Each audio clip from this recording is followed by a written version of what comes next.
for Sal. I don't know. Is it interesting? So we were not at the game, and Sal was on the field.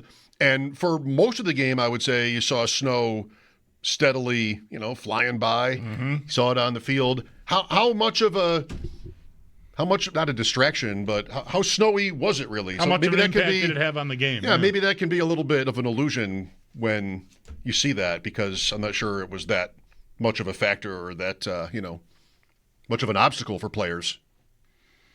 Guys, I would say it had very little impact on the game itself, other than the footing at some cases, like you saw Ty Johnson slip, right?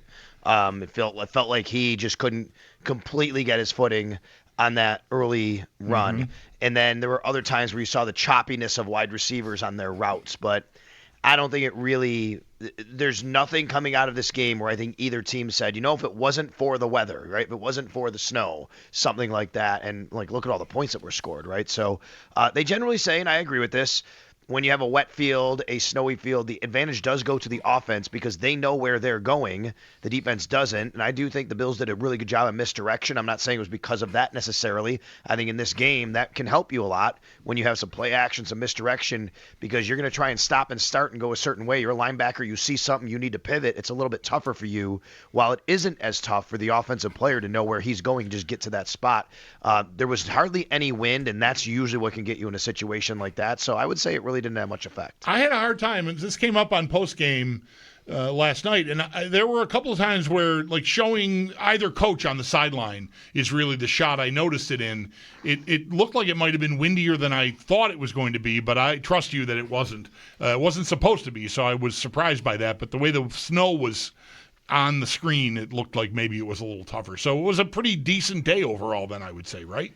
Yeah, it was really cool, actually. I mean, you say that now because of the result. It makes you feel a little better, I guess. But it was a pretty cool day, just to kind of see that picturesque view. And I think what happens there, Bulldog, is how this works inside that stadium. You've been there enough times yourself to know that when that snow starts falling, because of the way the bowl is set up, kind of, it so to swirls speak, around a little bit, even if it's not real windy. And you can't, and you can't really tell, even when it's not that windy, but you get a gust and it kind of moves this way or that way, so it kind of starts moving around in different directions. So I thought overall, it was a good day for football. Really didn't impact these two quarterbacks. I mean, look at Joe Burrow, how effective he was, and lost in the Josh Allen incredible plays that were made. Dude was 79% completion percentage. Right. He was 22 of 28. 7 to receivers again, right? If you want that, yeah. But yes. But yeah, I mean, Sal, it's almost like, I think maybe 3, 4, 5 years ago when he was just emerging as this player that he's become fully formed, we might have spent 2 hours talking about the throw to Shakir for the touchdown. Yeah. And I'm telling you, it didn't come up last night on our show, and it hasn't come up yet today until I just said it. And it's like, I hate to cop to taking it for granted, but, it happens so often. That throw is ridiculous. It's not like the hardest degree of difficulty, I think, if you just watched it live. But, looking back at it, what he does is preposterous, I think. Yeah, let me give you my perspective on that play from my vantage point, actually. As I've seen that play enough, it reminded me a lot of the Ravens Week 1 game, actually, when he did the same thing on 4th down and got tipped, and it was caught, right, by Keon Coleman. At that point, I think Josh knows he has to just throw the ball and make a play. It's 4th down, right? I mean, there's no living to fight another play. There's no throwing it out of bounds. You got to make a play. And when he threw the ball, I looked, and I'm telling you, in real time, Khalil Shakir was not turned around. His head was not looking at the football. So I thought after he caught it, there's no way. How did that happen? I went back and watched it. I put a screenshot of it up today. And I circled where the football was and showed where Khalil Shakir was. And sure enough, he was not looking at the football. And in fact, there was a defender between him and the football. Right. So Josh throws it. There is an argument to be made that Josh was trying to hit Tyrell Shavers in the back of the end zone. I don't know if he threw it hard enough or high enough, but certainly he was there and in that trajectory and in that window if Khalil Shakir is not there. Shakir then jumps in front of it. Just like in the Week 1, he's trying to hit Knox. Knox deflects it, and then it goes to Keon Coleman, right? Here, I think he was throwing it maybe to Shavers. I don't know. Right. I had noticed this. Can't really tell. Yep. But I'm telling you, and give Shakir a lot of credit. the minute his head got around, that ball stuck to his chest and he grabbed it. Like there's also a bit of an art to these receivers having to do that with Josh. Like they have to know when that at any moment that ball can be on you, whether you're looking or not looking, and you better be ready for it. And I think that's a part of this too when he makes plays like that. Yeah, I'm glad you're highlighting Shakir here. Maybe it's as great a play by him as much as I'm loving up the throw. And yeah, late hands, is that what they call it? Like in this case, Shakir didn't have his head around, so there was no needing to pretend, right? But you'll see guys when the defender has their back turned, wait until the last moment to put their hands up, because obviously you put the hands up, that's a clue for the defender to try to get their hands in front of their hands and create a pass breakup. So yeah, I guess great job all around then. Yeah, for sure. And obviously it was a critical play in the game because a lot of them were, but it was just one of those plays all game where Josh had to be at his best. And I wrote today at Arrow Up, Arrow Down or last night, and today you can read it, but Josh Allen is the reigning MVP, and he played like the MVP yesterday. Like that's how MVPs play. And when you are the best player in the sport, or arguably the best player in the sport, however you want to term it, those are the performances you need that separate you and your team from the other team. This isn't Pee Wee or high school where the gap in talent from roster to roster can be massive. That's not the case in the NFL. You know where the gap is in talent in the NFL? It's at the top end of the one or two players that make a difference, and that's where a guy like Josh Allen can make a difference in a game like that, and he did yesterday. So as much fun as we all had, 8:44 left. Cincinnati leads by 10 after the Gesicki touchdown. He had a big game for the Bengals. I mean, I already asked you about the snow. What was the crowd like in this game yesterday? Did it evoke for you memories of that playoff loss in the snow as well? I wonder what it sounded like in there with 8:44 left. And to that end, both Allen and McDermott early in their sessions last night made references to how the fans didn't leave, which was, for me, a little odd because normally they wouldn't, and it's a 1 o'clock game, unlike the opener, but it also sounded to me like maybe especially Allen has been carrying that around for 3 months.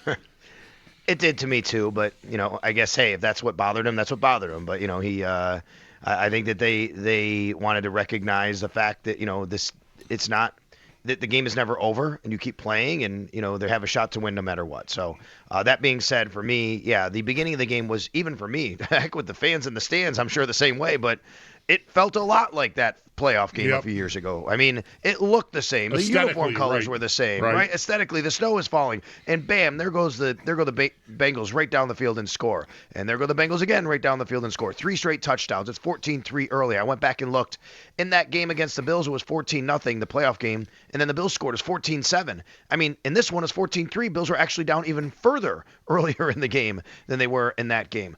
And then it was 21-11, and then, of course, down 10 in the fourth quarter. But, again, just like I felt in the Ravens game, this is not a great defense. You can make something happen here if you just get a stop. Just get a stop, and you never know. And it's a great lesson in just keep playing because you're going to take some body blows, and they took a lot of them. But, man, if you just get that one stop, that one big play, you can turn things. And actually what it reminded me of a lot of ways, guys, was the Taron Johnson pick 6 against the Ravens when it's just that one play where you see something happen and the crowd just absolutely erupts because they have been waiting for something to happen, and now they're in the lead, and oh my God, what did I just watch? Are you kidding me? And that was a lot of what it was like on the field yesterday watching that game. Allen up to 77 touchdowns, or is it even more than that after yesterday? I don't know. I just love looking at that list. Tony Dorsett, same number. I think he had one yesterday, so 77, yeah, because 76 broke the record last week. One behind Ricky Waters. That's a stat for you. I'll give you another one I tweeted out today.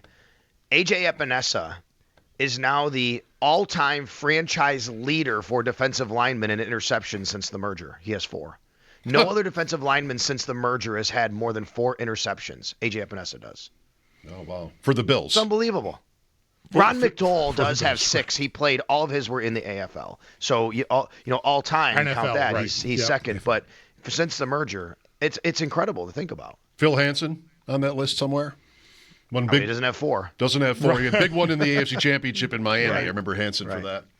All right, Sal, so let's talk, I guess, about injuries with there being some updates today. What did we get today? very encouraging news today. Not only did the Bills come out of this game with no new notable injuries, Sean McDermott actually said that he does believe there's a chance that Joey Bosa could play Sunday. He left the same door open for other players who've been dealing with injuries, saying they're all improving. Terrell Bernard, Joshua Palmer, and Spencer Brown. Now, Cole Bishop did leave the game yesterday. He was the only official injury update we got from the Bills sideline, at least. But he was cramping, and McDermott said he should be okay. So for a team that's been so banged up this year, obviously, and every week it seems like there's something else. Last week in Pittsburgh, Bosa was the only one. You got through the whole game until that happened, and that kind of stunk, obviously, and you missed him yesterday dearly.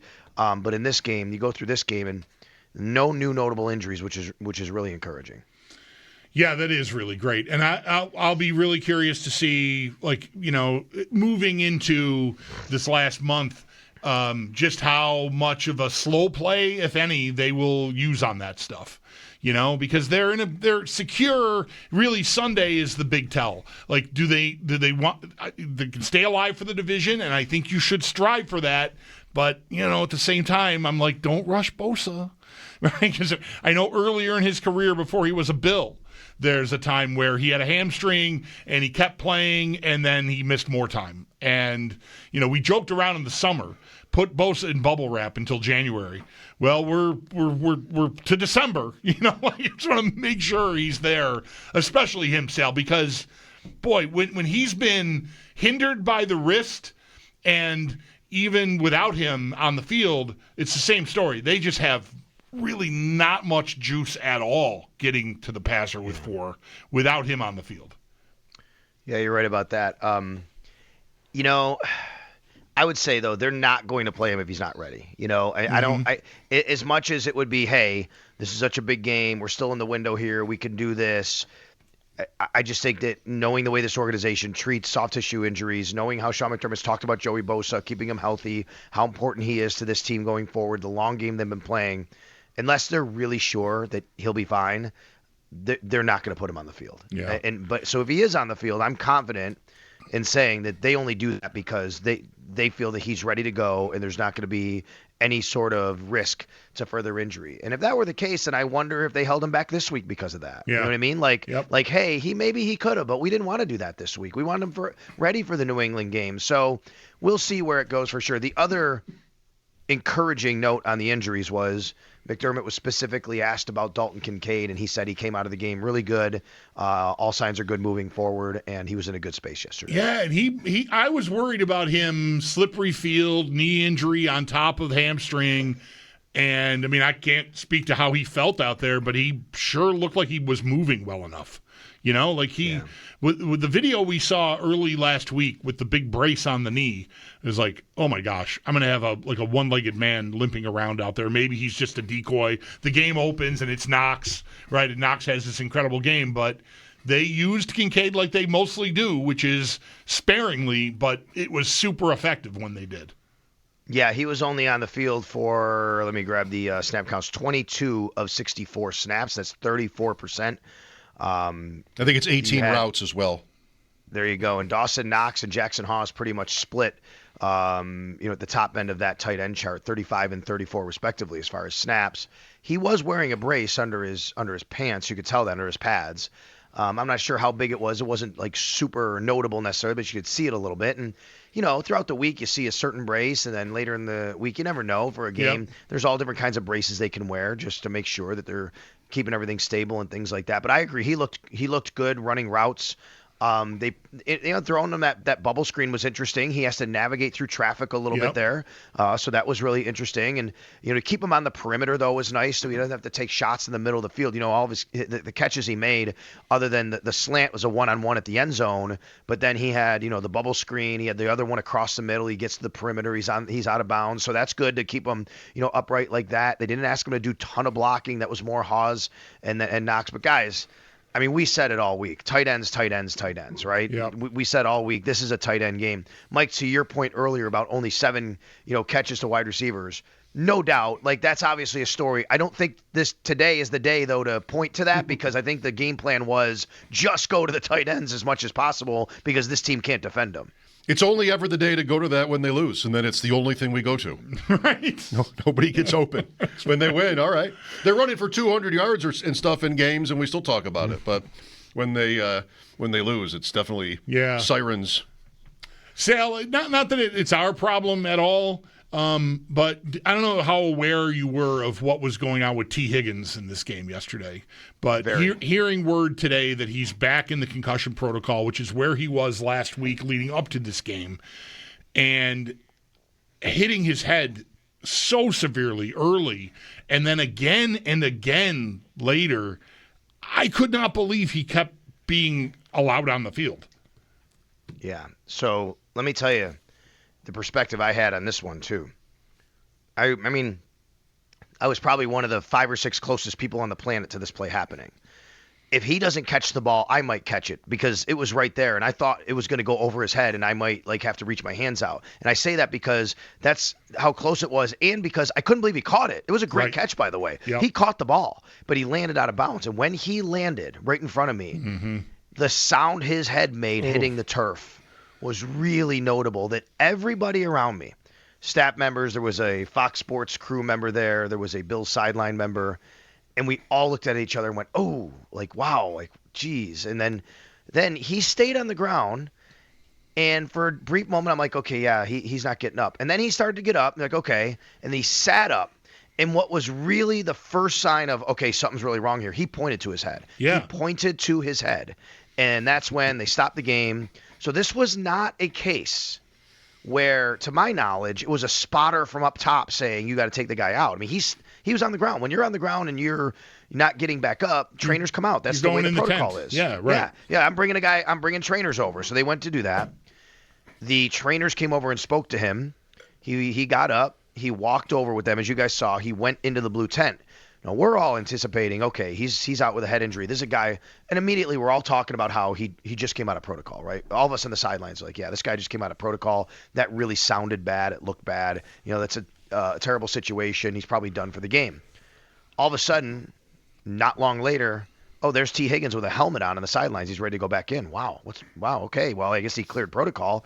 And then later in the game, same thing kind of happens in the middle of the field. He catches the ball, gets up, same thing, and he continued to play. I said this morning with Jeremy and Joe, I said, I would not be surprised at all if we hear later today that he's in the protocol again, because that's what happened with Deion Dawkins when he went back in the game. Right. And then the next day, they said, you know what? He went back in the game, he was cleared, and then symptoms showed up, and he got put in the protocol. Well, guess what? That's what happened today. I don't trust any of it. I just, who knows what's going on in there. The way that players pick other teammates up off the field as fast as they can to avoid the appearance of there being any sort of symptoms. I just don't trust any of it. Remember the sound, Bulldog and Sal, that Marty McFly's head makes when it hits the pavement after he falls from that tree in Back to the Future? Oh, yeah.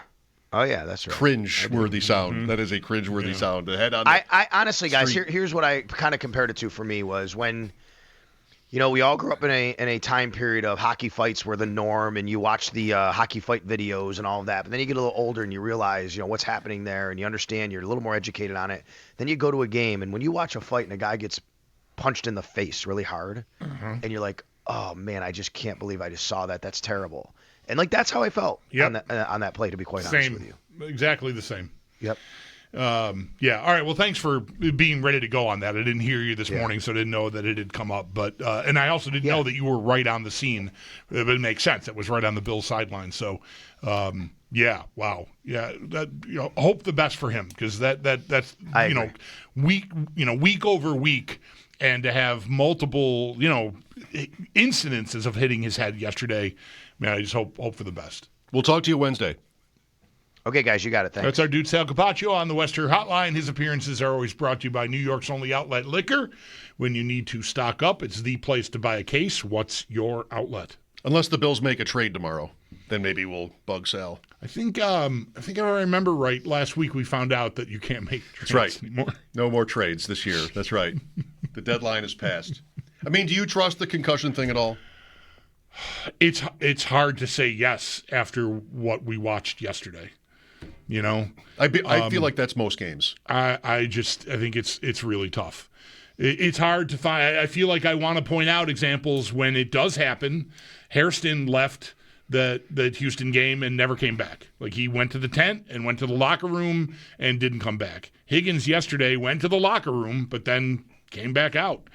I think probably you have to be in really bad shape to get ruled out, because the players want to play, of course, and the team wants them to. So I don't know. I just don't trust it. Benford in the playoffs. Benford, didn't he get a concussion against the Ravens? Yes. And then played against Kansas City and left got another the game one with a concussion. Right. Like, it would make sense. I hate to be cynical about it, but players want to play. The team wants them out there. Think about what Benford's absence meant in that game. But he got another concussion. Taron Johnson has had several. And, doesn't have to be that he has to retire or anything like that. I'm not saying that, but everybody's incentive, except in theory the league's, is for the player to sit. And I think we know the seriousness of it is such that if it really were about safety, the players would be gone for a long time when they had a concussion. Right. Like, they'd be out games, I think. I mean, safety's supposed to be the point, isn't it? But it's not. I mean, it's nice to say that it is. Guys are going to play. It's a violent sport. And it's never, to me, surprising when you have something that looks suspicious like this, because I just don't feel like the league really wants that badly to sit players down when they have symptoms. I think they simply want you to think that they do. They want the appearance of being diligent about it, for sure. And I don't think they really have that benefit of the doubt.